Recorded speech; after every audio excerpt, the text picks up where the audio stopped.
성 프란치스코라는 사람을 들어보신 적이 있으십니까? 성 프란치스코. 원래 프란치스코인데 앞에 성을 붙였죠. 이제 당시 13세기의 수도승이었는데, 그분의 기도로 유명하죠. 이제 프란치스코라는 사람이 많으니까 아사시라는 이제 지명을 놓고서 불러요. 그래서 아사시의 프란치스코 이렇게 부르거든요. 근데 이 프란치스코가 수도승으로 있을 때 유명한 게 뭐냐면 청렴한 생활로 유명해요. 그리고 이제 뭐 그림 같은 거 보면 인터넷에 막 새가 이렇게 날아다니는데 새한테 이렇게 손을 내밀고 있는 거 이런 것들도 있어요. 마치 동물들과 대화를 나누었다, 뭐 나무와 이야기를 했다, 뭐 이런 식으로 이제 좀 과장된 표현이겠지만 그런 것들이 이제 기록이 돼 있기 때문에 그런 건데요. 이분의 삶에서 중요한 것 중에 하나는 바로 기도예요. 여기 앞에 이제 제가 올려드렸는데요, 화면으로. 잘 안 보이시면 하여튼 최대한 크게 하려고 노력을 했습니다만, 저 아래에 있는 그림은 이제 그 사람의 상상도고요. 프란치스코라는 사람. 평화의 기도가 이제 적혀 있는데 한국어로. 이 기도는 많이 들어보셨죠? 주여 나를 평화의 도구로 써주소서라고 시작하는. 근데 이 기도에 대한 이제 구체적으로 말씀드리기 전에 이 기도는 그래서 사실은 많은 그리스도인들에게도 회자되고 있어요. 그리고 이렇게 나누어 주기도 하고 액자로 만들어 주기도 하고 선물로 이제 그렇게 많이 쓰여집니다. 평화를 위한 기도, 평화의 기도 이렇게 이제 부르는데 내용을 이렇게 저희가 훑어보면 참 좋죠. 주여 나를 평화의 도구로 써주소서.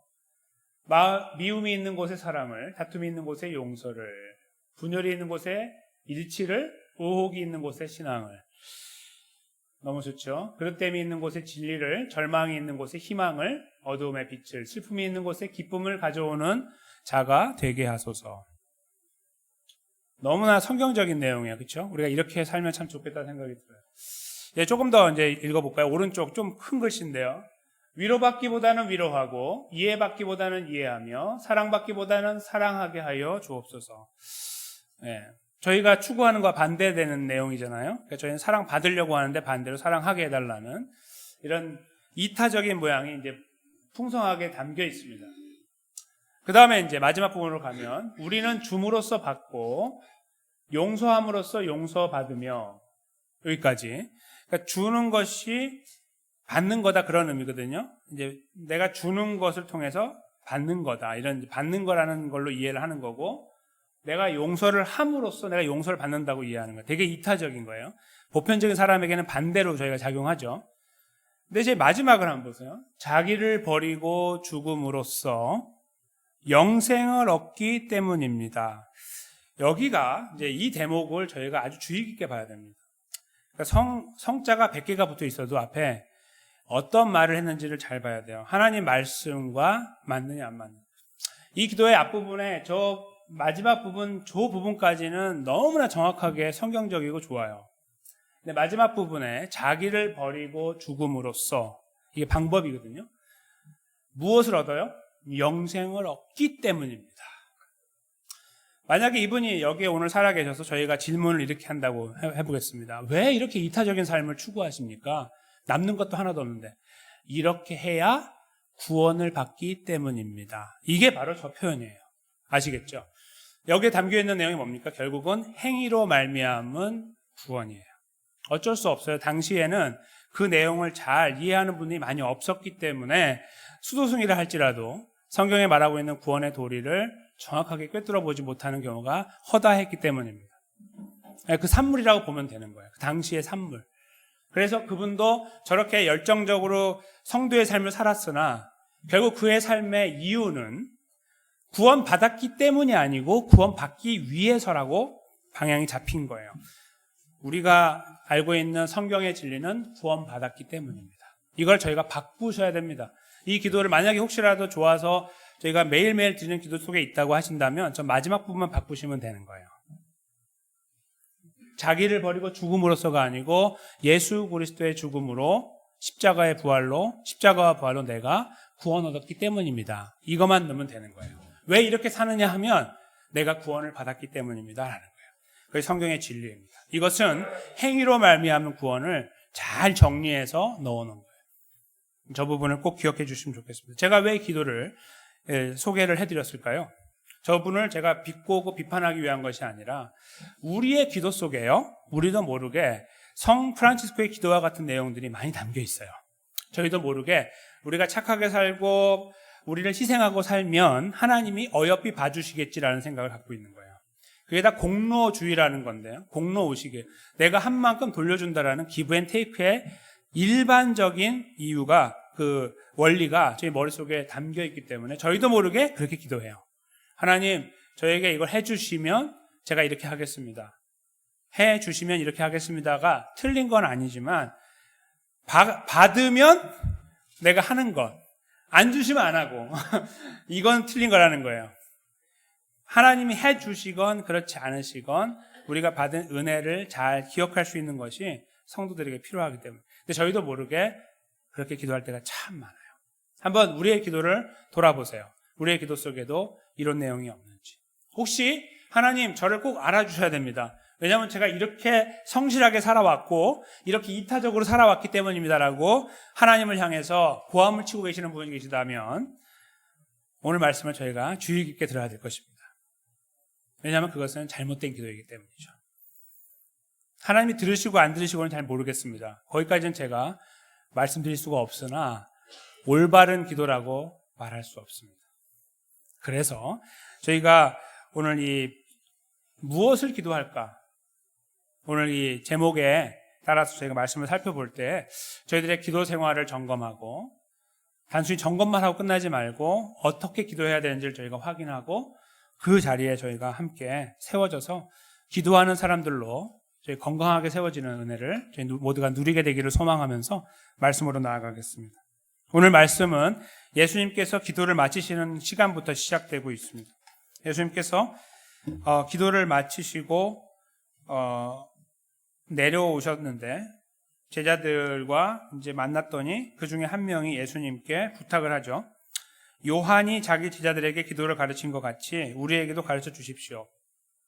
여기서 말하는 요한은 세례 요한을 말하고 세례 요한의 제자들도 참 많았는데 예수님과 동시대니까 6개월 차이밖에 안 나니까요.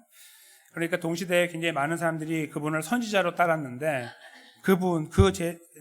세례 요한은 제자들에게 기도를 가르쳤다는 거죠. 이렇게 기도하라고. 당시의 기도는 사람들에게 보편적인 것이었어요. 특별히 유대인들에게는. 그 유대인들이 기도하는 내용이 무엇이었을까를 잠깐 생각을 먼저 해보면 오늘 이제 기도를 저희가 이해하는 데 도움이 될 것 같습니다.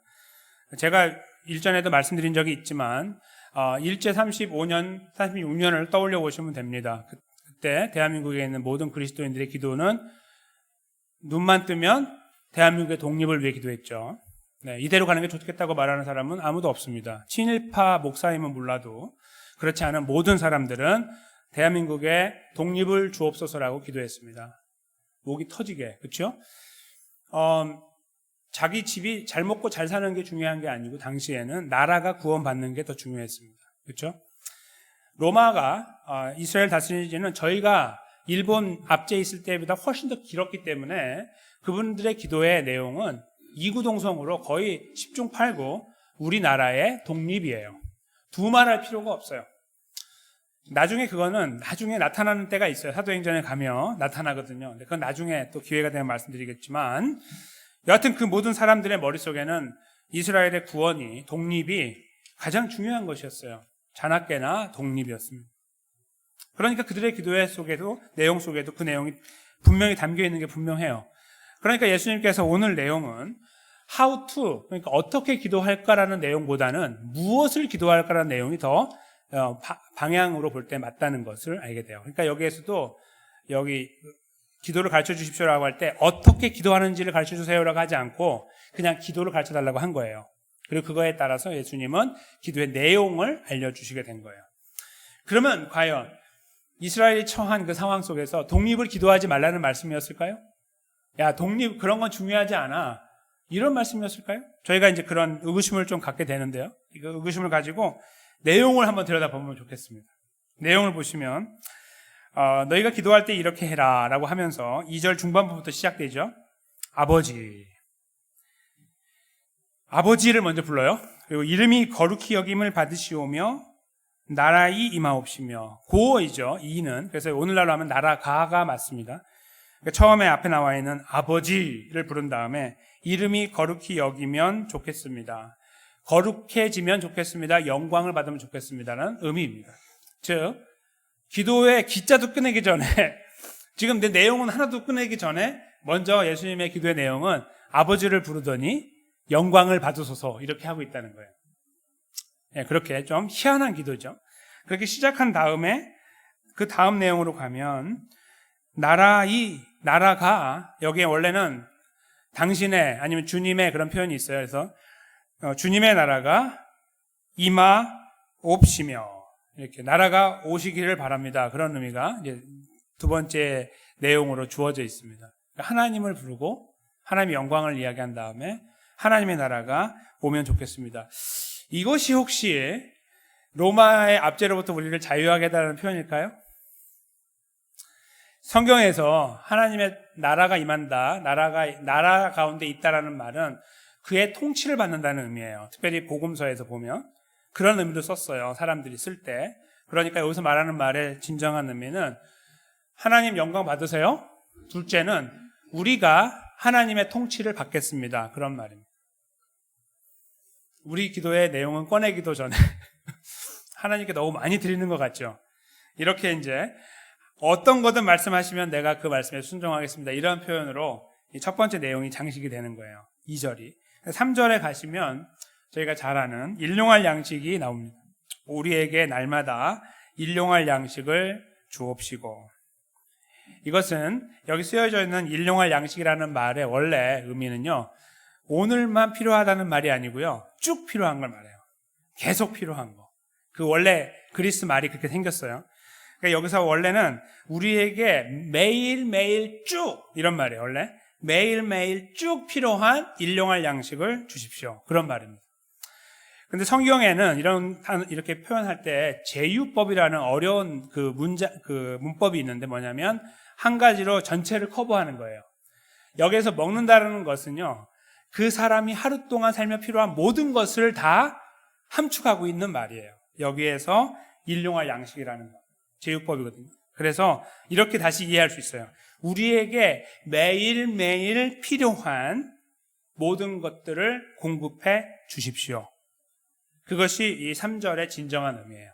그러니까 먹는 문제도 포함되고요, 정신적인 문제도 포함되는 거예요. 환경도 포함돼요, 관계도 포함돼요, 경제도 포함돼요, 집 문제, 자녀 문제, 부모 문제 다 포함되는 거예요. 그 모든 것들에 하나님 개입해 주세요. 그 문제 만져주세요. 그런 의미가 3절 속에 있는 거예요. 단순한 먹는 문제가 아니고. 그래서 첫 번째는요, 하나님의 영광에 대한 것을 하나님께 먼저 말씀드리고 나서 하나님 나 순종하겠습니다라고 하고 하는 말이 공급해 주세요. 모든 것들을 공급해 주세요. 이렇게 하나님께 요청을 했죠. 그 다음에 4절 마지막 절을 보시면요, 우리가 우리에게 죄 지은 모든 사람을 용서하오니 우리 죄도 사하여 주십시오. 이렇게 죄 문제를 거론하고 있습니다. 이 죄 문제를 잘 보시면 이 기도를 읽으실 때마다 어떤 분들은 느끼셨을 거예요. 이 내용이 좀 이상하다. 조건절이 있기 때문에. 한번 이제 잘 생각해 보십시다. 우리가 우리에게 죄 지은 모든 사람을 용서하오니. 여기에 이제 한번 스스로 생각을 해보세요. 나에게 죄 지은 모든 사람을 용서하신 분 계시면은 마음의 손을 한번 들어보세요. 혼자. 보이지 않게. 아무도 없어요. 그러면 과거는 그렇다 치고 현재 나를 괴롭히고 있는 사람들, 내 뺨을 치고 있는 사람들을 향해서 그래도 용서해야지라고 하는 너그러운 마음으로 10명 정도 있는데 그분이 내가 그 10명을 다 용서했어 라고 하는 분이 계십니까? 아주 인격이 훌륭하신 분들 중에 덜어 노력하시는 분은 계시겠으나 글쎄요, 마음의 문제는 좀 다르다고 봅니다. 말로는 할 수 있으나 내가 죽을 때까지 용서하지 않으려고 내가 마음에 아예 여기다가 이 신비에다가 새겨놓은 사람도 있을 겁니다. 그렇죠? 밖으로 볼 때는 용서했다고 말하고 다 잊었어 괜찮아 이렇게 말할 수 있으나 마음속에는 천만의 말씀 절대로 아니죠 라고 하는 것들 혹시 없으세요? 그러면 10명 중에서 정말 10명 모두가 나의 용서함 속에 다 포함되어 있습니까? 아니면 그래도 한두 명은 아니죠 이렇게 말씀할 수 있을 거예요. 미래는 저희가 일단 제껴놓고 과거하고 현재만 생각해 보세요. 이 말씀이요, 이 기도가 정말 조건절로 이해해야 된다면요, 무슨 결론이 나오죠? 우리 모두는, 세상의 모든 사람들은 하나님의 용서를 결코 받을 수 없다, 이거예요. 이 기도가. 그렇죠? 우리에게 죄 지은 사람들 중에 일부를 용서하오니 우리도 용서해 주십시오라고 한다면 다 가능하죠. 한 명만 용서하면 되니까. 근데 여기에는 분명하게 모두, all이라는 단어가 써 있어요. 모두 100%. 다른 말로 아무도 없죠. 이거를 저희가 읽기는 쉽고 암송하기는 쉬운데 이 부분에서 저희가 아주 심각한 고민에 빠져야 되는 거예요. 정말 이걸 진지하게 읽는다면. 이거 보통 심각한 문제가 아니에요. 왜 이런 기도를 하셨을까요? 그래서 이 부분을 저희가 잘 이해를 해야 되는 거예요. 이것은 조건과 결과를 말하고 있는 것이 아니에요. 어떤 거냐면요, 우리에게 죄 지은 사람을 용서하잖아요. 누가 우리에게 죄를 졌어, 잘못한 일을 하면 우리가 괜찮아 하고 용서해 주죠. 이런 것처럼 그런 말이에요. 그러니까 용서라는 게 뭐냐면 분명히 잘못을 했어요. 근데 잘못한 거를 받은 사람이 참고 용납해주고 품어주고 거기 무슨 희생도 들어갈 수 있잖아요. 그 모든 것들을 다 지나서 결국 용서해 주잖아요. 그것처럼 하나님께서 나의 범죄를 보실 때에, 나의 범죄를 내가 하나님을 향해서 하나님 잘못했습니다라고 할 때에 똑같은 모양으로 그렇게 저를 용서해 주십시오라는 의미예요. 이 4절 앞부분이 말이죠. 그러니까 저희가 퍼펙트한 용서의 그 기준을 가지고 있기 때문에 하나님 저 다 용서했습니다. 100명 쫙, 과거에 그동안 99명이었는데 오늘 집에 가서 1명까지 용서하니까 나 이제 다 용서해 줍니까? 그런 기도가 아니라는 거예요. 그래서 조건절과 결과절이 아니고요, 예문과 요청문이에요. 예문과 요청문, 이런 식으로 똑같은 모양으로 저를 용서해 주세요. 거기에 들어간 수많은 희생과 내 노력들과 내 자존심이 뭉개진 것을 다 뒤엎고 가서 용서해 주잖아요. 그 모든 것들 그렇게 하는 것처럼 주님 저 바라보실 때 그렇게 가증스러우실 텐데 저를 바라보실 때 제가 주여 잘못했습니다라고 할 때 그렇게 사람의 관계에 용서하는 것처럼 용서해 주십시오라고 말씀하는 내용이에요. 그래서 이건 조건과 결과가 아니고요, 예문과 요청이라는 거 꼭 기억하셔야 됩니다. 그렇게 죄에 대한 문제를 다룬 다음에요, 그 죄는 어디에서 오는지 혹시 아십니까? 성경은 죄가 어디에서 온다고 기록하고 있죠? 네, 4절 마지막 부분에 나와 있는 거죠. 시험이라고 하는 단어, 유혹이라 하는 겁니다. 그러니까 정확하게는 유혹이라는 말이 맞는데요, 아담과 하와가 범죄했는데 사실 하와의 범죄 때문에 아담까지 범죄했는데 성경은 뭐라고 이야기하냐면 그 가정의 가장이 아담이기 때문에 아담이 범죄했다고 말해요. 성경적인 원리인데요, 아담이 그래서 범죄하게 된 경위는 사탄의 꼬임, 그러니까 유혹에 넘어갔죠. 그래서 유혹이라는 것이 저희가 범죄하는 단계에 항상 먼저 있는 거예요. 이렇게 유혹이 있어요. 근데 유혹이 있기 때문에 사탄에게 블레임을 하라는 말씀은 아니고요, 어떤 분들은 본인이 잘못했는데 사탄이 나를 깨워갖고 그랬습니다. 근데 나중에 잘 들어보면은 절대 미안하단 말이 없어. 끝에 가서. 그리고 내가 하나님 범죄했는데 그런 말도 없고, 사탄이 나를 깨워갖고 내가 이렇게 했네요. 그래서요. 그랬다고요? 그렇게 넘어가는 분도 있어요. 근데 유혹이라는 것이 바로 죄의 전 단계죠. 저희 앞에 다가오면 저희가 그 앞에서 주춤하거나 주체하지 못하고 넘어질 때가 참 많아요. 아담이 저에게 보여줬던 그 유혹 앞에서의 범죄는 그 사람이 너무 약한 사람이었고 죄에 한 번도 노출되지 않았기 때문에 그렇게 했을 거라고 생각하는 것이 아니라, 첫 사람부터 무너졌다는 것은 우리 인류 자체가, 사람 자체가 갖고 있는 불가능성을 보여주고 있는 거예요. 약함을 보여주고 있는 거고. 그러니까 저희가 어떤 노력의 끝자락에서 노력하니까 뭔가 돼서 하나님께 좋은 모습을 끄집어내서 보여줄 수 있는 그런 것을 갖고 있는 것이 아니고 우리 스스로가 유혹이라는 것을 만나면 저는 괜찮습니다. 천만의 말씀이라는 거예요. 유혹 앞에 서면 누구도 자유하지 못하다는 거예요. 불안하고 초조하고 견디지 못할 수도 있다는 거죠. 바로 그 부분을 여기에서 지적하고 있어요. 그래서 아까 회개의 문제, 죄 문제에 대해서 하나님의 용서를 구할 때 그 다음 단계는 그리로 가는 걸음을 하나님께 의탁하는 거예요. 죄 문제 때문에 힘들었잖아요. 이 유혹에서 내가 걸리면 거꾸로 올라가는 거예요. 거꾸로 올라가서 죄를 짓고 그 다음에 넘어가서 그 일용할 양식이고 뭐고 내가 주인이 돼버리고 하나님의 영광을 다 가로채는 모양으로 거꾸로 이렇게 올라가게 되는 거예요. 그러니까 유혹이 마지막에 있다는 것은 전체를 잡아주고 있는 끈이 되는 거예요.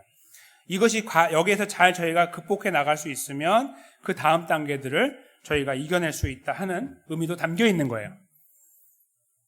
유혹은 저희들에게 너무 큰 짐이 됩니다. 그래서 예수님께서 이 마지막 부분에다가 유혹을 넣은 거예요. 이 내용을 잘 헤아려 보세요. 하나님의 영광이 나왔고, 그렇죠? 제일 앞에. 그 다음에 나 하나님께 순종하겠습니다가 나왔고, 그리고 매일매일 나는 약하고 내가 내 삶을 매니지할 수 없으니까 하나님이 해주십시오라는 것을 요청했습니다. 그리고 나서 행여 내가 문제가 있어서 무너졌다면 나를 용서해 주십시오.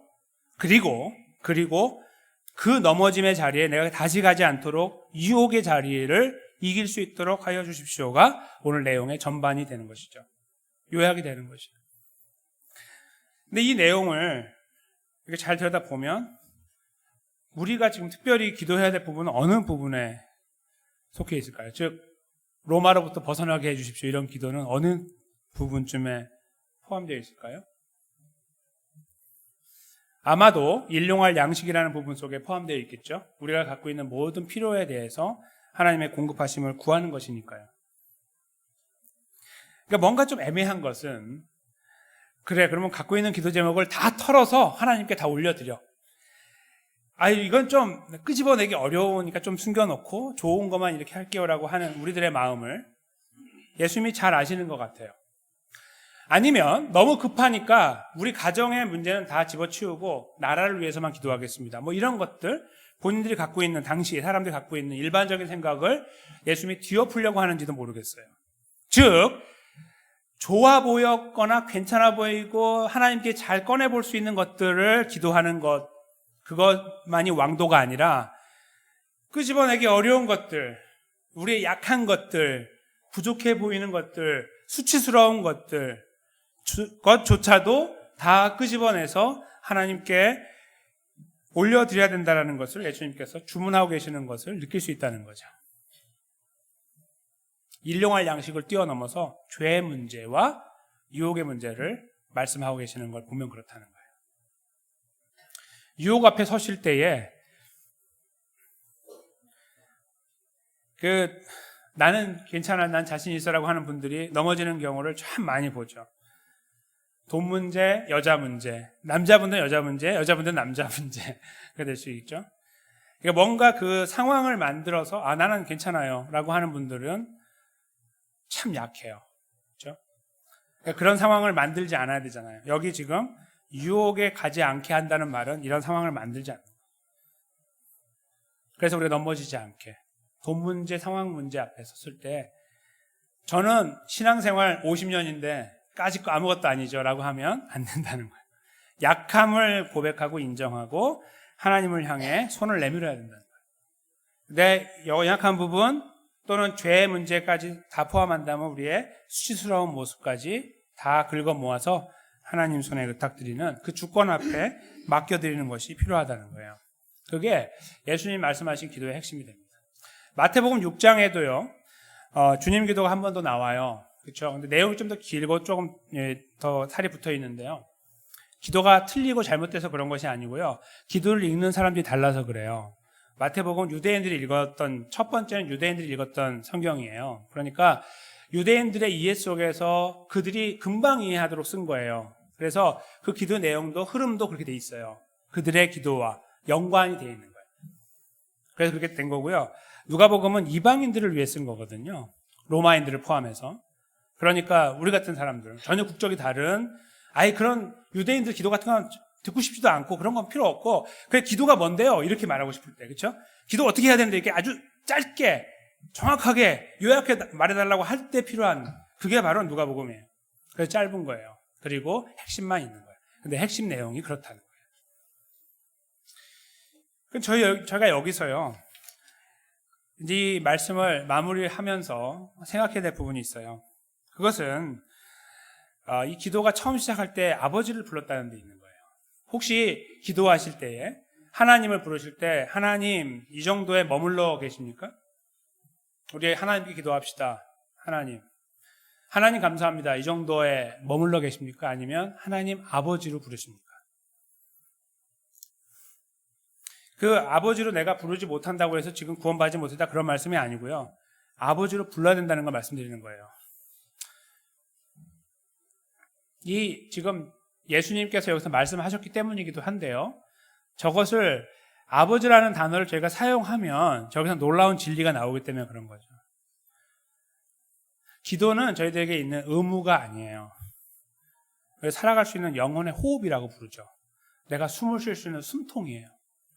누구에게 우리 가서 속에 꽉 차 있는 울분들을 차 속에서 시동 켜놓고 막 욕하시는 분도 계시잖아요. 막 쏟아보면 슉 땀이 쫙 나면서 시원한 그런 거 있죠. 근데 그걸 누구한테 하라는 거예요? 이 기도는 하나님께.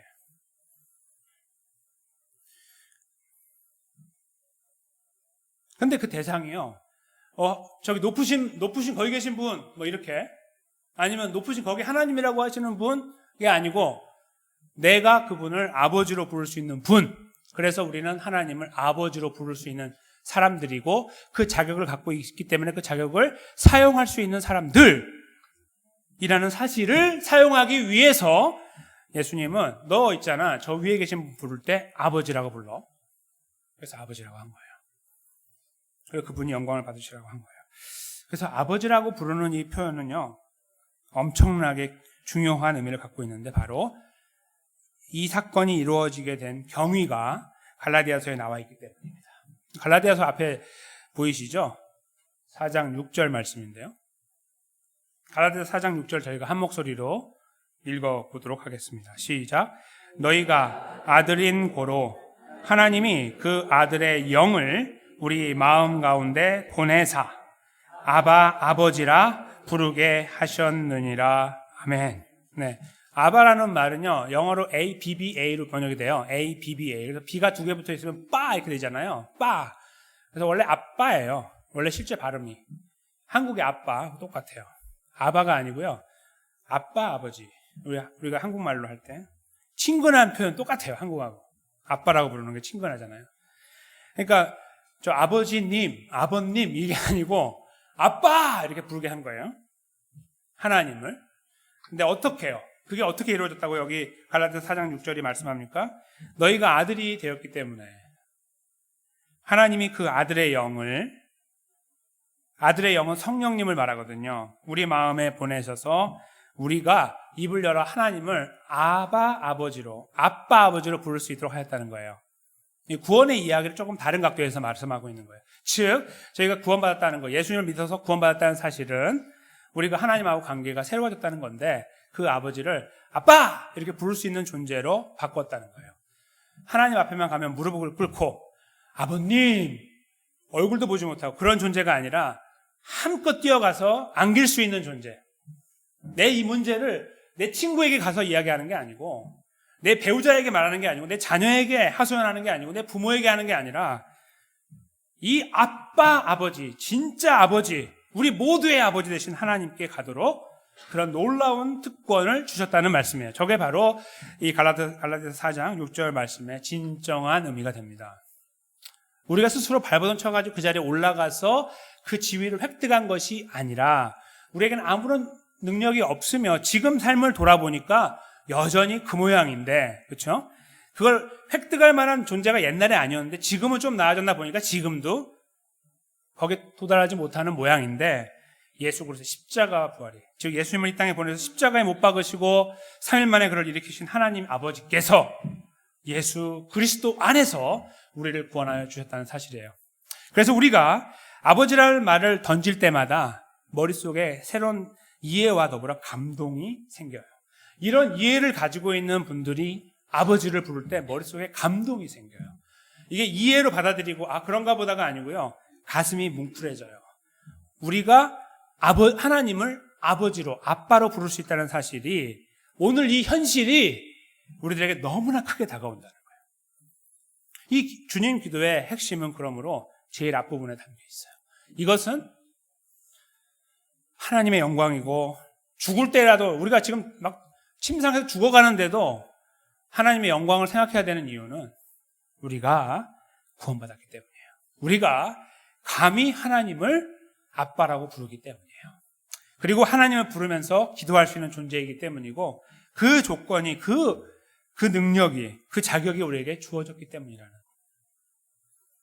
그래서 이 말씀을 저희가 앞에서도 한번 훑어보고 뒤에서 훑어봤는데, 다시 한번 제일 앞부분에 가서 아버지를 저희가 마지막에 정점으로 놓고 생각하는 이유는, 우리가 어떻게 저 높은 창조주 하나님을 아버지로 부르게 되었나. 생각 없이 불렀던 아버지가 어떻게 나에게 주어진 큰 복이었는지를 생각하면서 기도의 방향과 내용을 다시 저희가 확인하게 된다는 거예요. 그래서 우리가 지금 죽어가는 순간이라고 해도 하나님의 영광을 부르짖을 수 있는 거예요. 너무 감사해서 지금 죽음은 곧 우리들에게 큰 복이기 때문이고, 사도 바울의 고백처럼 빨리 거기서 가고 싶어요. 그렇지 않으신가요? 빨리 주님과 함께하고 싶지 않으세요? 저 하나님의 나라에 여기 남아 있어야 되는 이유는요, 우리가 가진 책임감 때문이죠. 그렇죠? 우리가 더불어 있는 관계 맺은 사람들과의 관계 속에서 우리가 담당해야 되는 책임 때문에, 역할 때문에, 아버지로서, 어머니로서, 자녀로서, 부모로서, 친구로서, 그렇죠? 교회 직분자로서 역할 때문이죠. 그래서 우리가 한번 주님이 불러가실 때마다 슬퍼하는 이유도 거기 있는 거예요. 돌아가셨기 때문에 슬픈 것이 아니고, 그 분을 이 땅에서 더 이상 만나지 못한다는 사실 때문인 것 뿐이에요. 오히려 그분들이 더 저희보다 행복하고 즐거운 곳에 계시는 거예요. 영원한 안식 가운데. 사도 바울은 그래서 이 아름다운 고백을 던지는 거예요. 내가 주님과 당장이라도 같이 하고 싶다. 다른 말로 하면 나 지금 죽고 싶다? 이런 말이에요. 왜요? 죽으면 다 잃어버린다고 사람들은 말하잖아요. 아니요. 그 영원한 본향에서 아버지와 함께 거닐고 싶고 위로받고 격려받으며 영원한 평안 가운데, 위로 가운데 있기 원하기 때문입니다. 이 말씀을 저희가 마무리하면서요, 이 하나님을 아버지로 부를 수 있는 이 놀라운 특권을 가졌다는 사실을 저희가 곰곰이 생각하면서 기도를 드렸으면 좋겠고요. 다른 말로 바꾸면 기도하실 때마다 감동이 있었으면 좋겠어요. 그냥 쉽게 하나님의 이름을 부르면서 하나님 감사합니다 이렇게 하지 말고요. 정말 감사한 분한테 그렇게 안 하잖아요. 그렇죠? 그 많은 문제를 해결해 준 분한테 그렇게 안 하잖아요. 내 빚을 탕감해 준 분한테 그렇게 안 하죠. 갈 때마다 옷깃을 여미고 똑바로 가서 내가 이분한테는 내가 양복을 입고 가야 돼. 왜 맨날 청바지 입고 다니는데 양복을 입어? 나 이분한테는 내가 양복을 입어야 돼. 그렇게 하잖아요. 사람들한테. 그렇죠? 반드시 그렇게 해요. 하늘이 무너져도. 그렇죠? 하나님의 이름, 아버지의 이름을 부를 때 그런 감동이 있는지 우리가 먼저 돌아보고 우리가 그런 감동을 달라고 기도해야 돼요. 첫째로. 하나님, 나 이러이러한 기도 제목이 있으니 다 해결해 주십시오가 아니고요. 나는 하나님을 어떻게 이렇게 바라보고 있는가, 그렇게 이해하고 인지하고 고백하고 있는가, 그게 먼저라는 거예요. 그러니까 예수님께서 아버지 영광 받으세요라고 한 거예요. 그러나 이 말씀의 끝자락에서 기억해야 되는 중요한 사실은, 기도할 때 그러면 그것만 다 하고 끝나는 게 아니라는 것을 저희가 알아야 됩니다. 이 하나님의 통치하심에 대해서, 하나님의 다스리심에 대해서, 하나님의 위대하심에 대해서 진실로 고백할 수 있는 사람들이라고 하면 그 하나님 앞에 우리의 기도를 무조건 다 가지고 갈 수 있지 않을까요? 제가 적어본 것도 이런 것들이 있어요. 우리가 살아가면서 좀 좋아 보이는 감사한 것들, 좋은 것들, 잘 나가는 것들, 이런 거. 하나님 감사합니다. 할 수 있어요. 근데 사실 더 많아요, 이쪽에가. 힘든 일, 괴로운 일, 답답한 일, 어려운 일, 슬픈 일, 외로운 일, 억울한 일, 두려운 일. 더 있죠? 부정적인 거. 그런 것들이 저희를 감싸고 있는데 이게 한번 보세요. 얼마나 많은지. 긍정적인 것보다 부정적인 게 우리를 감싸고 있어요. 몇 배는 더 많아요. 일이 안 돼야 되는 게 더 많아요. 내가 여기서 그만둬야 되는 것이 더 많아요. 내가 그리스도의 삶을 포기해야 되는 것이 더 많다는 거예요. 그런 상황 속에 살고 있어요. 오늘날 우리에게 일용할 양식을 주옵시고, 내가 오늘부터 쭉 주님 부르실 때까지 쭉 필요한 나의 모든 필요를 공급해 주옵시며, 내가 감사하고 좋고 즐겁다고 말하는 것들 지켜주시고 인도해 주시기를 소망할 뿐만 아니라 힘들고 괴롭고 답답하고 어렵고 슬프고 외롭고 억울하고 두려운 일들조차도 우리가 매일매일 주님의 손에 의탁해야 되는 기도의 내용이 된다는 것을 이 말씀의 끝자락에서 확인하시기 바랍니다. 우리는 그 하나님을 향해 그래서 달려갈 담력을 얻고 그 이름을 아빠로 부르며 뛰어가서 우리의 모든 기도의 내용들을 아뢰는 존재들입니다. 여기에 감사함을 진실로 회복하고 더 나아가서 가감하지 말고 긍정적이건 부정적인 건 우리가 힘들어하고 있는 바로 오늘날의 현실 속에 나의 이 삶을 짓누르고 있는 그 모든 것들을 가지고 하나님의 영광을 위해서 이 기도 제목을 하나님께 드리며 길들을 열어주시고, 그런데 그 자리에서 하나님께 더 많은 영광을 돌리고 하나님을 인정해드리는 일들이 더 많아질 수 있도록 우리의 삶을 인도해 주시도록 주님 은혜 앞에 저희가 머리를 숙이고 무릎을 꿇어야 된다고 확신합니다. 바로 오늘 말씀은 그러므로 기도하라를 우리에게 말씀하고 있는 거예요. 기도 어떻게 해요? 이렇게 기도하라라고 말씀하시는 거예요.